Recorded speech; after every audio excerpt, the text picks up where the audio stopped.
Morning everyone, I'm Matt Johnson. I'm a director at Teesworks. Thank you for coming. The intention is just to give you a brief overview of Teesworks, effectively where it started, where it's going and what developments are currently on site at the minute. So most people will be aware of the site location, northeast of England. Teesworks sits on the mouth of the river, deepest river on the east coast of England. The site's about 4,500 acres, it's outlined in red in the top corner. We also have an interest in Teesside International Airport, the business park to the south, about 270 acres. From Teesside's perspective, I'm from Teesside. I think it's a fantastic place to live. For those of you, some of you probably live there already who are in the room, others don't, but I've lived there all my life. Very well serviced from a transport perspective. You've got 2 hours to get on a train to London. Great infrastructure. Got lots of within an hour's drive for Russell Group universities, lots of engineering graduates, great colleges, research centres, that kind of thing. And the sun always shines as well, which is a bonus. So the site itself, Teesworks, as I said, it's about 4,500 acres, which is the South Tees Development Corporation boundary. Teesworks, the actual site, is 2,500 acres of what you've got within the red line there. The greyed out areas, which are within the Development Corporation boundary, is PD Ports, you've got Anglo-American and Redcar Bulk Terminal, along with British Steel. Development-wise, there's probably about 1,600 net developable acres across Teesworks, so that's physical land we can build on out the 2,500 acres. Other areas are, for example, Coatham Marsh down here and South Gare, which is SSI areas. So a lot of that is for the biodiversity and planning use and that kind of thing, improving the area. The company, Teesworks Limited, that's a public-private joint venture partnership. I represent the private side of that. So there's 2 private shareholders alongside South Tees Development Corporation, JC Musgrave Capital and Theakston Land. I work for Musgrave Capital, worked there for 20 odd years now. Our background is large-scale, complex development sites. We have lots of land holdings in and around, particularly the northeast. So we have a big mixed-use development in Stockton, Wynyard Park. We've done the Pfizer site down in Kent, where we did a huge regeneration project when the pharmaceutical company left the area, turned it into one of the best-performing enterprise zones. Our other partner, Theakston Land, is headed by a guy called Martin Corney. And again, he's got significant land holdings and done large-scale remediation, big sites in Spennymoor. And then obviously we've got South Tees Development Corporation, which was set up to develop the boundary of the 4,500 acres. The site sits within Redcar and Cleveland Borough Council. So we have a lot of support from the council. And also within the wider Tees Valley Combined Authority. On the previous plan, you've got your 5 local authorities within the TVCA and TVCA support the development of the site. So, as I said, the site itself, just briefly giving you a bit of site background for those of you who aren't aware. It was a former steelworks, ironworks. It sat like that for a very long time, centuries. And then in 2015, unfortunately, it closed. Now, the surrounding area was all built on the back of iron and steel making, so all of the towns, all of the population around. So it was quite tragic when the site actually closed. I'll give you the very short version. So SSI went into liquidation. There was a steelworks which was sat there, which was just deteriorating. There was contamination and various other things. So Development Corporation was formed in order to CPO the land. So it's compulsory purchase because the site was costing about £20 million a year to the taxpayer just to stop little Johnny climbing on top of the blast furnace and jumping off, or these urban explorers causing havoc, or people trying to steal the scrap and things like that. Fast forward that took 3 years. There was lots of complications. We got involved as a private sector and managed to unlock the CPO and get a victory. So we formed the joint venture. The land was then granted to South Tees Development Corporation under the joint venture partnership, and then we advanced in terms of the development on site.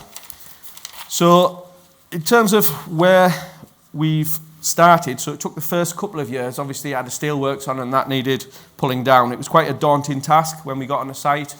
We go into the site and you'd see, it was quite emotional actually, being from Redcar, you'd go in and you'd see literally desks with coats on the back of the chairs, half-eaten sandwiches, cups of tea on the desk, newspapers open, where people are just being told, right, you're gone, get out, we've gone into liquidation. And obviously there was huge job losses. So our first task was the demolition. So there was about 38 buildings that needed demolishing, some were 70 metres high. The Boss plant, for example, that took like 1.6 tonnes of dynamite to explode it. So it was an 8-year programme which we condensed into 2.5 years, and that was a key milestone in order, obviously we can't build anything until everything was demolished. So we then, once everything was demolished, there was a task of remediation. So very briefly, quite technical, all of the land is made ground. So it used to be an estuary right up to the rail lines. It was all then made up of the byproduct of iron and steel. So that was just filled up, and in order to remediate, as part of the demolition, a lot of the big underground structures were broken out. And then to remediate, we dig out 2.5 metres of the ground, take the iron and steel, that gets recycled. You then get big lumps of aggregate and stone, that gets crushed, screeded, and then re-engineered back into the site. So you build it back up in levels, and at the end of it, you've then got large, expansive, flat areas where you can obviously develop and put foundations. Again, importantly, you've got remediation. As part of your remediation, you've got all your liabilities and contractors, so when someone comes to build, they've got reliance in terms of the ground conditions as well, which is obviously very important when they're spending tens of millions, if not billions of pounds on the site. The next point was planning. So working very closely with Redcar and Cleveland Borough Council, we managed to secure planning for 14.5 million square foot of development across the site. That's important because obviously as a developer comes along, they want an easy process as possible. So if you've got an inward investor, what they want to do is come along and just put a straightforward reserve matters application into the council. So by doing all of the reports in the background, they didn't have to do transport surveys. All of that hard work was done and it was all set out already. So it was just a lot of smoother ride for people to come and invest into the site. The next part of it is infrastructure. As you can imagine, when there was a steelworks, huge amounts of infrastructure. It was great infrastructure because of the previous site and the use, but a lot of it was 60, 70 years old. Pipes were exploding left, right and centre. And when we turned up on the site, there was literally no files because it was acquired obviously in CPO, so there wasn't any files. So it's taken the best part of 2, 3, 4 years to get all of the background information on the site, doing structural assessments. There was like 40 substations across the site as well, because there's a private wire network, which I'll come on to. Lots of infrastructure needed putting in, so there was £8 million new roads put in, a 2-kilometre culvert to take all the drainage water. So I can't underestimate the kind of enabling work that's gone into it in order to get the investors onto site, and a lot of that is a lot of hard work from the team at STDC and the Teesworks guys and all of the reports and all the civil engineers and everything. Other bits and pieces in relation to the site, as you can imagine, you're setting a site up, you need all the estate management, service charges in line with RICS, that kind of thing. And then Freeport designation was very important. So we got a Freeport designation. I think there was 8 announced across the country, and we were the first one to be operational and the largest one as well. So that gives you lots of incentives from a tax perspective. So for example, an inward investor won't pay business rates for the first 5 years, but they get subsidised by the government. So the local authority and TVCA still get the benefit of them. So the area doesn't miss out. It's just subsidised by the government. So that was a big draw to get people onto site. And then in addition to that, there's a master plan. Now, I'll be honest, I'm not one for master plans. We're not one for master plans, particularly on something of this scale, because it changes so frequently. So it needed a lot of flexibility. It was just more about identifying the various sectors, i.e. by the river, where we're going to build a quay, where you'd have your different sectors for offshore wind and that kind of thing. So it's been very adaptive in terms of the development and how we've moved it forward. So just to show you briefly, on the left-hand side, that's obviously what was there in terms of the steelworks. And that, as an example, is the area to the left, which is effectively the net zero Teesside site now. So that's after the ground's been dug out, it's all been remediated, everything's been demolished, so it's ready for someone to come along and then build on. I mentioned the power network. I'm not the most technical person, I can't really change a plug, but when we took over the site, we acquired the private wire network. So what that means is we have our own electricity company across the site. So we own and operate an electricity company. Quite a large amount of power was coming at the site, as I say, 480 MVA. Lots of substations, lots of networks across the site. So there was a great team already from South Tees Development Corporation that we brought across, but we set up Steel River Power, which is effectively a joint venture company. So it's Teesworks Limited, so the public-private partnership have 50%, and the other 50% is Electricity Northwest. So Electricity Northwest, it's bringing on your national experts who can get substations, can get transformers, they can deliver things very quickly, and it brings in that kind of world-class expertise to deliver something on the scale that we're talking about. In addition to that, we secured tens of millions of pounds of capital for upgrades to the network. So as you can imagine, it's not cheap to put all this electricity infrastructure in. So we've secured tens of millions of pounds. Some of that's already been spent on site for new transformers, new substations. So the South Bank area, for example, we've got 50 MVA there, and there's, I think it was £8 million substation that we've just constructed on site. You've then also got an upgrade. So albeit we had a huge amount of power to start with, what we did about 18 months ago was manage to secure another 1.4 gig. Now, forgive me, that's probably just a number to a lot of people. It was to me until about 6 months ago. But that's a huge amount of power. So 1.4 gig is enough to power 3 cities. So just to give you an idea of the scale of what we've got on site. And as part of that, that's the construction of a new £300 million national grid substation. That's important because a lot of the new uses, a lot of your green energy uses, a lot of the AI uses, which I'll come on to, need huge amounts of power. So to be able to attract inward investment, that's a major selling point for the site. And then there's potential further availability in future years of a further gig of power. And there's lots of green energy and renewables, so we're exploring solar, offshore wind on various parts of the site, lots of other offshore uses for energy production. One of the other developments that we've done is there was obviously a quay. We constructed a quay. It was about £110 million contract, heavy lift quay. So the purpose of this was to effectively secure a lot of the offshore wind. There's a lot of big offshore wind contracts off the northeast coast.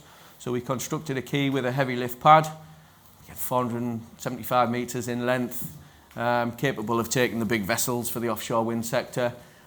We also secured planning for a phase 2 extension of that for another 300 metres. And again, deep for big vessels effectively. With that comes a lot of the storage area. So you've got the quay, but then behind it you need a huge amount of storage because all of these components that are coming off ships and going onto ships are huge. So you need a lot of heavy equipment and large flat areas for storage and various things. And we also built, in the top con there, you'll see a 20,000 square foot operational headquarters, which is just completed about a month ago.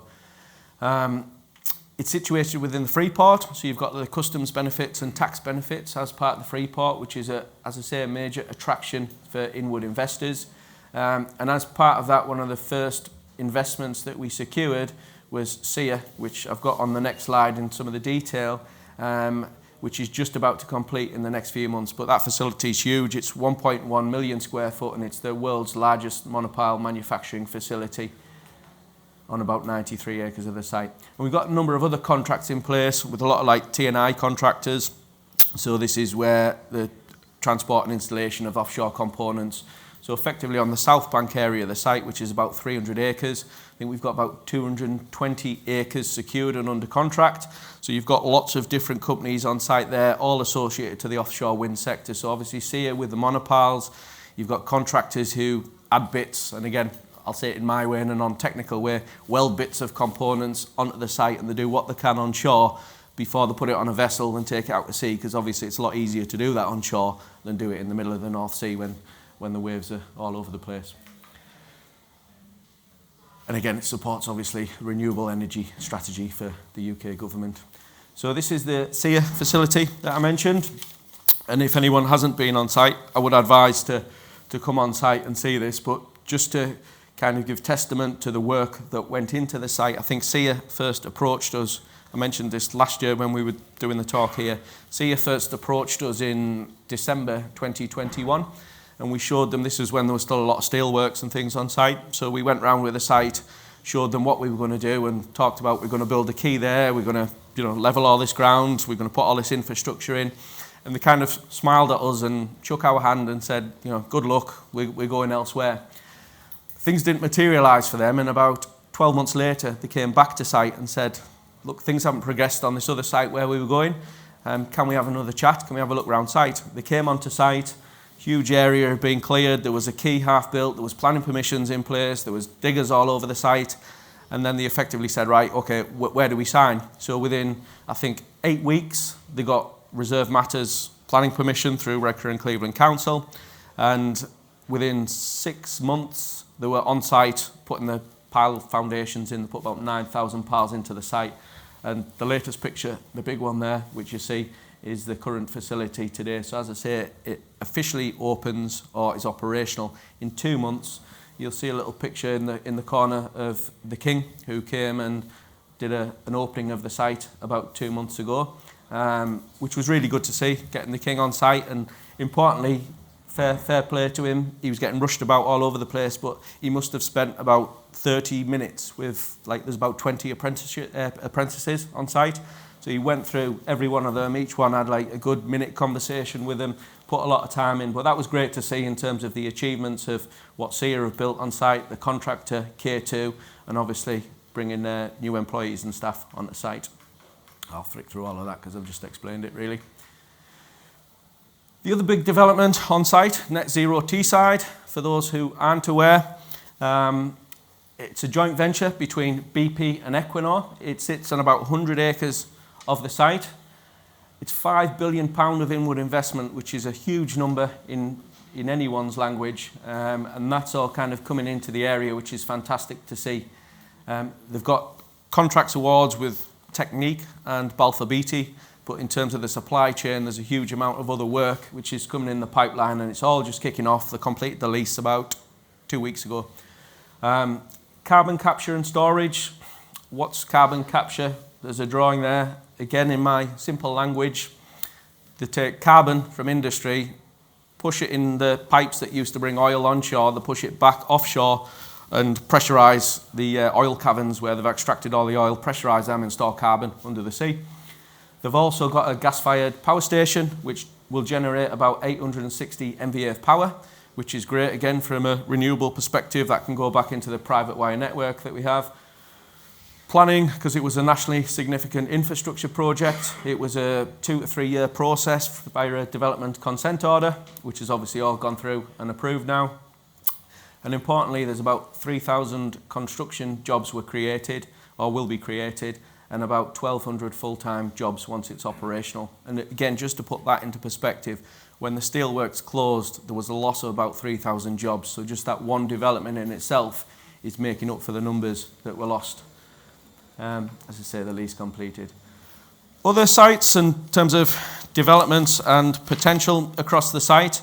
At the minute, as I said, there's multiple tenants, offshore wind, hydrogen, battery storage, manufacturing, net zero technologies.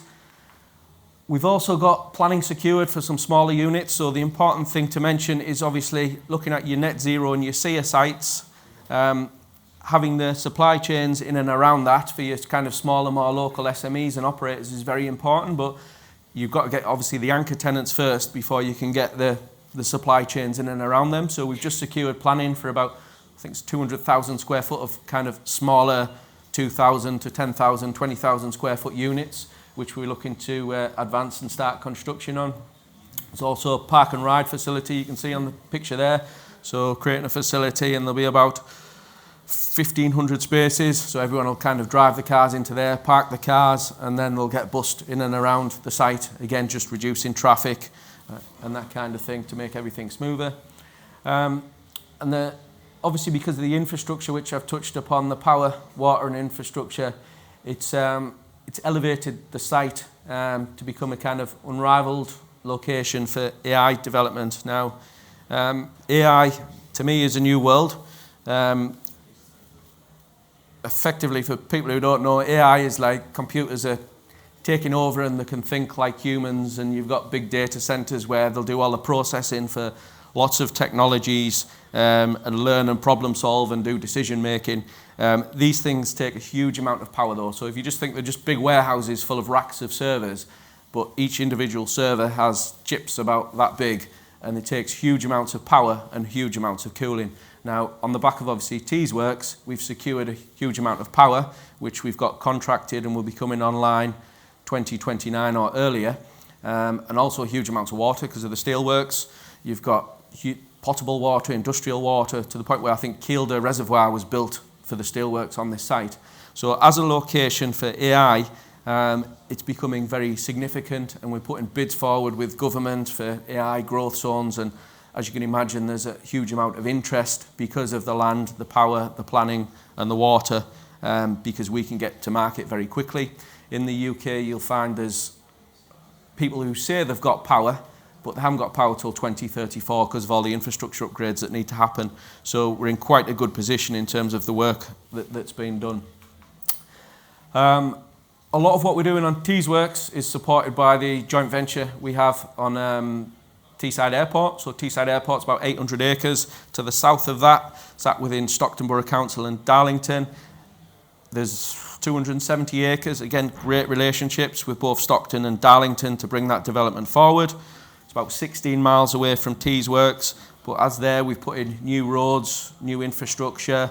We built a 25,000 square foot unit, which is now let. And it's got part of the Freeport status as well as part of the custom zone. So again, I think Victoria's here, over there. If anyone wants to speak to Victoria about the airport, she's leading that development. And Phil, I don't know whether Phil's about today, the MD, but Phil should be around as well to speak about that. So kind of in summary, where we've got to today, there's a lot happening on site, huge amount happening. To date, we've secured about £7 billion of private investment to the site, and that's probably only marketing the site for the best part of 2 years since we demolished everything. There's thousands of jobs. I'm looking at Walter. Walter did an economic impact assessment for us. I don't want to say the number, but it was thousands anyway, about 9,000 or something in terms of what we physically secured, construction jobs and full-time jobs. And there's a lot happening on site, and further, the benefits, for example, for local authorities in terms of the rates will be huge on this site, and you'll get that transformation in time. I think one thing I would say, from people who don't appreciate development and don't work in the industry, they'll look at the site and they'll say, well, nothing's happening, there's only 2 developments on site. Hopefully with what I put across today, you appreciate the work that goes into it, but all of the projects on this site aren't just a small 5-acre office development. They're all huge, huge projects, hundreds of acres. So you take like BP, 3 years for a DCO process. You imagine the sets of lawyers that we've had to sit in a room with, like every call with 8 lawyers going through various contracts. It takes a huge amount of time, particularly when they're spending $5 billion on site. There's a huge amount of due diligence, and there's lots of other deals which are ongoing at the minute where we're in a similar process. But because the site's so large, it's 5 kilometres across the full place. It's huge. Obviously, things take a bit of time. But as I say, the shoots of recovery are there. From an economic impact, again, I'm from Redcar. I've lived there all my life. You drive through the town centre, which has took a downturn, I'll be honest, in the last 10, 15 years. But you now drive through on a Tuesday night, the Wetherspoons is full, the B&Bs are full, the restaurants are full, which hasn't been like that for many years. So it's great to see, and there's a lot more activity to come. Lastly, just to finish off on 2 points, I think one of the most understated measures of success in business is the impact on people and the local communities. And this is something, from a Teesworks perspective, is very important to us. So one of the things TVCA set up alongside with the support of Teesworks was the Teesworks Skills Academy, where there's a lot of upskilling. So you've got people who may have been redundant for 5 years, 10 years on the back of the steelworks. It's about upskilling them in the new technologies, whether that be hydrogen, carbon capture, offshore wind. A lot of the skill sets are the same, you know, fabrication, welders, that kind of thing. They still need HR people, finance people, administration people. But there's a lot of work goes on in the Skills Academy, and particularly bringing kids on site. So again, I always use the same example.